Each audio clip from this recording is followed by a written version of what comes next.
Vamos começar a mudar de assunto. Vamos passar para frente. Começar a contar para vocês o que acontece quando a gente faz integrais triplas. Isso é muito legal também. Se eu falar que eu vou calcular volume no espaço de 4 dimensões, vocês vão achar que eu fiquei maluco? E vão fazer um abaixo-assinado pedindo para trocar o professor, porque o professor não está mais falando coisas razoáveis. Mas é verdade, o que eu vou fazer pode ser interpretado como um cálculo de um volume a 4 dimensões. É difícil de imaginar isso. Então, para que vocês não fiquem achando que eu fiquei maluco, eu vou fazer uma coisa um pouco mais simples. Ao invés de pensar que eu vou calcular volume no espaço de 4 dimensões, eu vou calcular massa de um sólido com 3 dimensões. Então, qual é o ambiente? Imagine que eu tenho um sólido no R3. E eu sei a distribuição de densidade. Essa é a interpretação geométrica. Então, o que eu vou falar a partir de agora chama-se integrais triplas.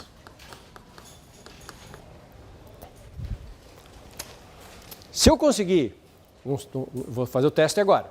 Se vocês pegaram as ideias básicas de integral dupla, vocês vão me acompanhar facilmente, porque é uma extensão naturalíssima para uma dimensão a mais. Então, vamos lá. Eu tenho que ter uma f definida num conjunto D, que está contido no R3, a valores em R. Então, nenhuma chance de eu desenhar o gráfico. Para desenhar o gráfico, eu precisaria estar num espaço com 4 dimensões. 3 para o domínio, 1 para a imagem. Não consigo fazer isso. Então, eu não vou fazer aquele desenho bonito de uma superfície para olhar o domínio embaixo da superfície. Não consigo fazer. O que eu preciso do domínio? O mesmo que eu precisava do domínio em 2 dimensões, limitado. O que era um domínio limitado em 2 dimensões? Ele cabia dentro de um retângulo.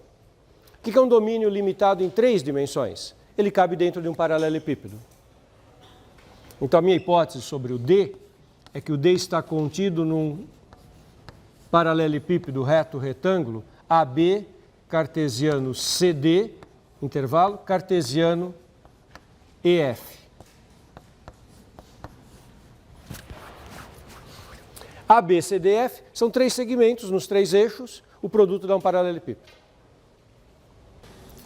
Para efeitos de ter uma intuição nos acompanhando, pense que essa F é uma distribuição de massa. Então, você tem no plano XY AB cartesiano CD, isso é um retângulo. Agora eu faço produto cartesiano por um intervalo EF. Então isso aqui vai dar um sólido.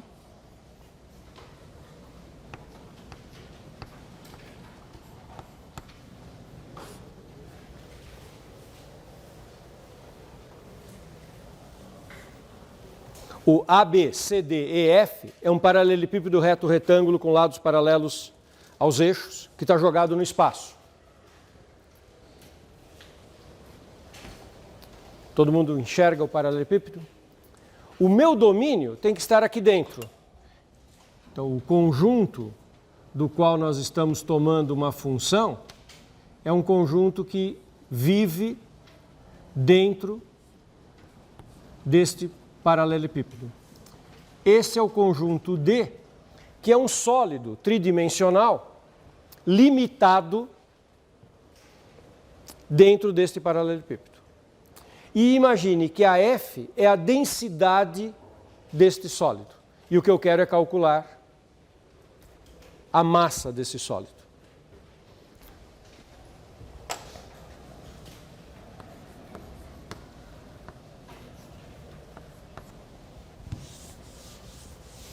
Como que eu calcularia a massa desse sólido?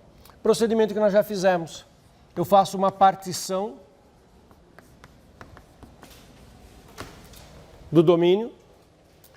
No caso de 2 variáveis, eu fiz uma partição por retângulos. Adivinha com o que vai ser a partição agora? Pequenos paralelepípedos. Vou escolher, dentro de cada paralelepípedo pequeno da partição, dentro de cada paralelepípedo pequeno eu escolho um pontinho e eu faço a seguinte soma: f de xi, yj, zk. Eu escolho um ponto aleatório com 3 coordenadas, x, y, z, multiplico pelo volume do paralelepípedo da partição, que eu estou chamando de RIJK, e somo sobre todos os mini paralelepípedos. Se essa F é uma estimativa da densidade, o que densidade vezes volume me fornece? Uma estimativa da massa. A densidade é variável. De um ponto para outro ela pode variar muito. Mas quando eu fizer paralelepípedos muito pequenos, se eu tiver com boas hipóteses sobre a F, por exemplo, que a F é contínua, isso que está na base dessa ideia de soma de Riemann, não é? Se a minha F tiver boas propriedades, por exemplo, for contínua, quando eu faço uma partição com paralelepípedos pequenos, eu estou numa pequena variação no domínio. E aí a F, por ser contínua, varia muito pouco. Ela é aproximada, ela pode ser estimada como uma coisa constante.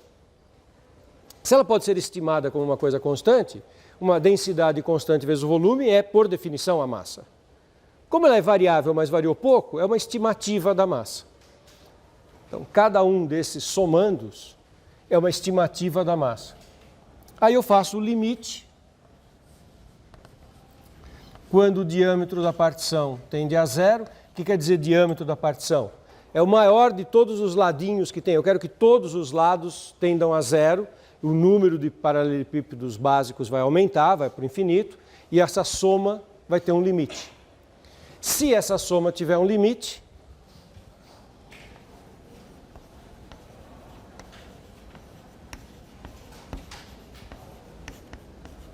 se a soma acima tiver um limite finito,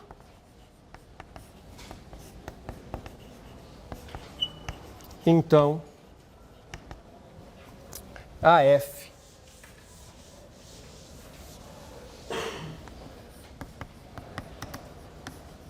é integrável em D. Notação para uma integral nesse contexto. Integral tripla, 3 vezes o símbolo de integral, sobre o domínio f de x, y, z.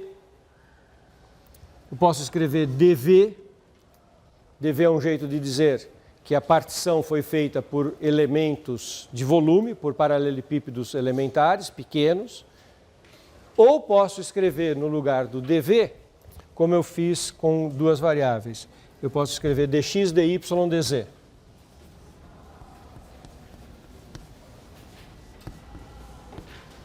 Isso quer dizer que a integral vai ter que ser feita nessa ordem? Não. Quando eu escrevo básico assim, é só para dizer que são 3 variáveis, que é em relação ao elemento de volume. Quando eu escrever os extremos de integração, aí tem um compromisso entre a ordem e os extremos. Turma, faz sentido isso que eu acabei de falar? Vocês percebem que é uma generalização natural? E se eu pensar em massa, fica muito fisicamente razoável. Como é que eu calculo a massa de uma coisa variável, de uma distribuição de densidade muito variável? Você pega regiões em que você pode imaginar, aqui nesse pedaço de carteira, eu posso imaginar que a densidade é constante, então eu vou pegar o volume de pequenos volumes e multiplicar pela densidade. Do lado aqui varia muito a densidade, então é outra parte da soma. Eu pego elementos de volume do ar e multiplico pela densidade do ar. E vou fazendo essa soma, levando em conta volumes pequenos e um estimador da densidade naquele volume, multiplico densidade por volume da massa e somo tudo. É a integral tripla igualzinho. Isso é uma ideia que faz sentido para vocês? E é mais natural do que pensar em volume no R4. Volume no R4 é bacana, mas não dá para a gente enxergar, né? Mas uma concessão vocês vão me fazer. Vocês vão deixar eu escrever uma coisa. Vamos combinar. Eu não vou ficar falando de volume em R4, mas eu vou fazer uma coisa.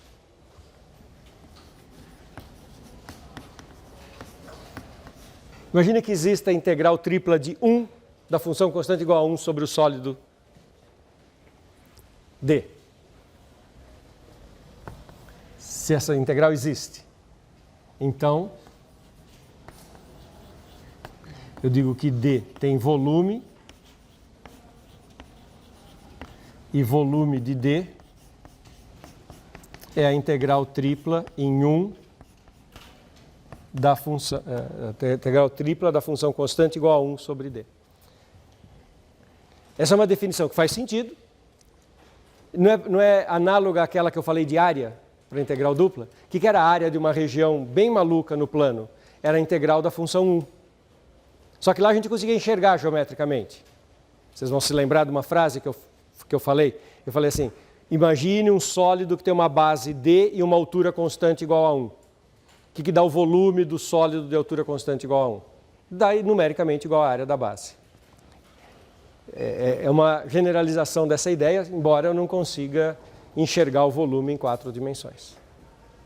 Com isso eu posso falar quando é que um sólido tem volume zero. O que é volume zero? Quando essa integral dá zero. Tem teorema de existência de integrais que é igual o teorema de existência de integrais para duas variáveis. A função tem que ter pouca descontinuidade, o conjunto domínio tem que ter bordo bom. Quer dizer, o bordo bom.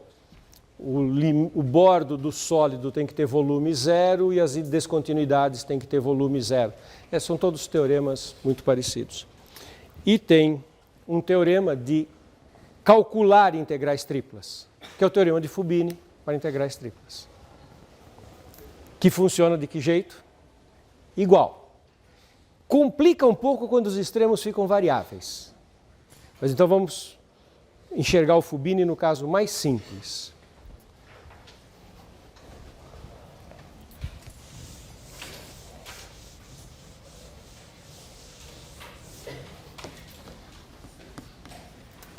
Teorema de Fubini para paralelepípedos.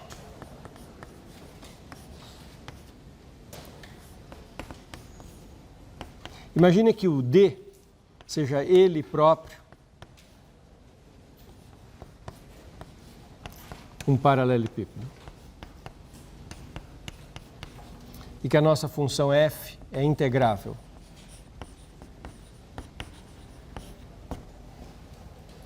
Então, a integral tripla de f de x, y, z dv sobre d, ela vai ser escrita como 3 integrais iteradas e agora tem compromisso entre a ordem de integração e os extremos. Em princípio, pode ser em qualquer ordem, desde que os extremos se respeitem. Por exemplo, se eu escrever numa ordem que eu vou inventar aqui, x, z, y. Posso fazer a integral nessa ordem? Pode. Só que, se eu quero fazer primeiro a integral em x, depois em z, depois em y, qual tem que ser a ordem com que eu escrevo os extremos de integração aqui? Tem que ser coerente. O y está para a extremo direita, é a última que eu vou integrar. Que extremos que tem que estar na integral da esquerda? Os extremos do y, que na minha formulação são c e d.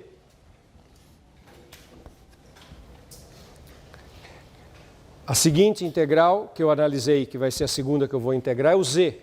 Então, nessa integral que está aqui no meio, quem são os extremos?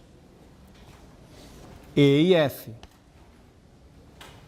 E se a primeira integral que eu vou fazer, a última que eu estou analisando, for o x, nessa integral mais central, tem que estar os extremos do x a b. E aí são 3 integrações do tipo teorema fundamental do cálculo. Alguma dúvida nisso? Quantas ordens tem a priori para colocar aqui? 6. Permutação de 3 elementos. Probleminha de análise combinatória, né? Eu tinha escrito D, D, D, não tinha posto as variáveis, lembra? Quando eu comecei? Então, imagine que você escreveu D, D, D e não pôs as variáveis. Quantas opções você tem para variável primeira a ser analisada e última a ser integrada? 3 opções. Depois que você escolheu uma aqui tem 2. Depois que você escolheu essas 2, essa aqui só tem uma. Então é 3 fatorial 6. Tem 6 ordens possíveis para a integral. E claro que no caso do Fubini para paralelepípedos, dá certo qualquer uma delas. Exemplo numérico.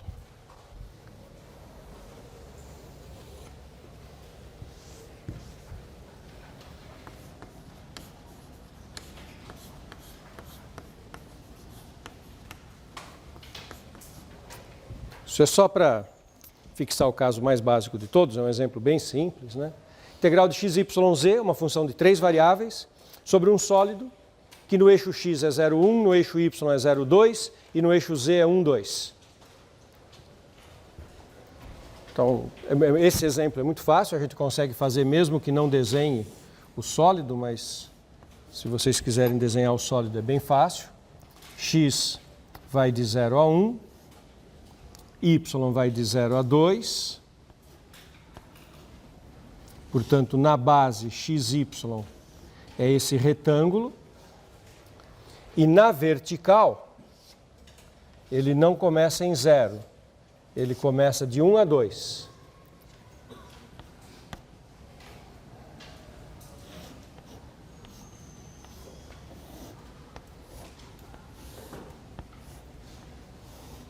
Então, este sólido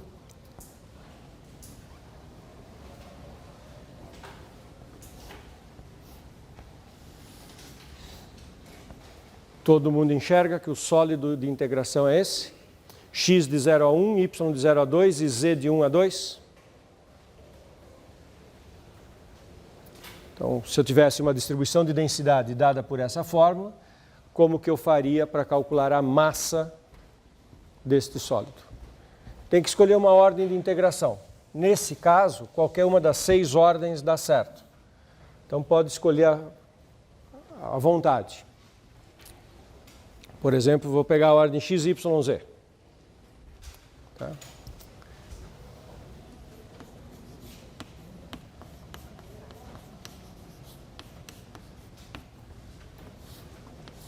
dx, dy, dz. Qual que eu vou integrar primeiro? X. Depois y e por último z. Quais são os extremos? Como é que eu devo escrever os extremos aqui? Tem que se respeitar, não é? Se z é a última da direita, quem é o extremo último à esquerda? 1 a 2. Y no meio, 0 a 2. X no central, 0 a 1. E aí tem que ser nessa ordem. Posso trocar as variáveis, mas daí eu tenho que trocar os extremos, fazendo a coerente. Então isso fica igual. Agora, eu vou integrar em x, o y e o z ficam esperando. Integral de 0 a 1, integral de 1 a 2, integral de 1 a 2, integral de 0 a 2. Primitiva em x é x2 sobre 2 vezes yz de 0 a 1, depois dy dz. Nesse instante vai sumir o x.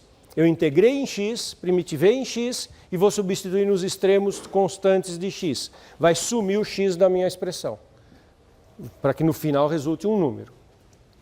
Integral de 1 a 2, integral de 0 a 2, substituindo x por 1 dá yz sobre 2 e substituindo x por 0 dá 0. Então isso resultou yz sobre 2 para ser integrado dy dz. Integral de 1 a 2, primitiva em y. y2z sobre 4, de 0 a 2, e o que der dz. Tá claro? Primitiva em y, fica um y2, divide por 2, dá um 4 no denominador. Integral de 1 a 2. Quando o y é 2, isso dá 4, cancela com o 4, dá z. Quando o y é 0, dá 0. Integral de z dz. De 1 a 2. z2 sobre 2. De 1 a 2. Quando z é 2, isso dá 4 sobre 2 dá 2, menos meio, 2 menos meios, 3 meios. 3 meios unidades de massa. Observe que é menor do que o volume, porque é uma densidade que em média fica menor do que 1. Tem trechos em que a densidade é grande, mas tem trechos em que a densidade é pequena. Quando o x e o y vão para zero, a densidade é pequena, então a integral da densidade deu menor do que o volume. O volume dessa caixa é 2 unidades de volume e a densidade é 1,5. Tá certo? Alguma dúvida, turma? Isso é o inicial do integral tripla, que é muito parecida com a base de integral dupla. Qual vai ser o próximo passo? Integral tripla quando os extremos forem todos variáveis. E aí vamos ter que fazer um jogo tipo Fubini, mas com variação nas variáveis. Próxima aula faremos isso. Ok?